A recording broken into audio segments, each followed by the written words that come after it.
রাজধানীর বিভিন্ন স্থানে অভিযান চালিয়ে আওয়ামী লীগ ও এর অঙ্গ সংগঠনের ২১ জন নেতাকর্মীকে গ্রেফতার করেছে ঢাকা মহানগর গোয়েন্দা পুলিশ। সকালে ডিএমপি মিডিয়া সেন্টারে আয়োজিত এক সংবাদ সম্মেলনে এসব তথ্য জানান ডিএমপির গণমাধ্যম ও জনসংযোগ বিভাগের উপকমিশনার মোহাম্মদ তালেবুর রহমান। এ সময় তিনি বলেন, গোপন সংবাদের ভিত্তিতে রাজধানীর বিভিন্ন এলাকায় অভিযান চালিয়ে তাদের গ্রেফতার করা হয়।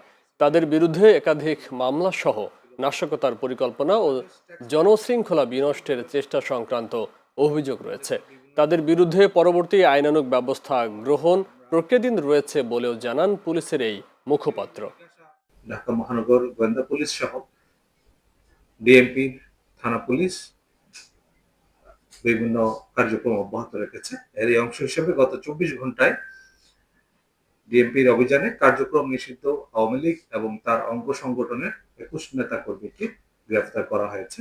গ্রেফতারকৃতরা হলো কার্যক্রম নিষিদ্ধ আওয়ামী লীগের ব্রাহ্মণবাড়িয়া জেলার বাঞ্ছারামপুর উপজেলার ফরদাবাদ ইউনিয়নের সাধারণ সম্পাদক মোহাম্মদ দেলোয়ার হোসেন, ঠাকুরগাঁও জেলার পীরগঞ্জ থানা যুবলীগের সদস্য মোহাম্মদ গিয়াস উদ্দিন, ব্রাহ্মণবাড়িয়া জেলার নবীনগর থানা পৌর আওয়ামী লীগের সভাপতি বোরহান উদ্দিন আহমেদ, শাহবাগ থানা আওয়ামী লীগের ২০ number ward joint secretary Mohammad Ibrahim, Banani থানা ২০ নম্বর ওয়ার্ড ছাত্রলীগের সহসভাপতি ও ঢাকা মহানগর উত্তরের সদস্য মোহাম্মদ বাদশাহ খান, ছাত্রলীগের কেন্দ্রীয় প্রচার সম্পাদক মোহাম্মদ তরিকুল ইসলাম ওরফে তরিক। গ্রেফতারকৃত অনেকের বিরুদ্ধে একাধিক মামলার তথ্য রয়েছে আমাদের কাছে।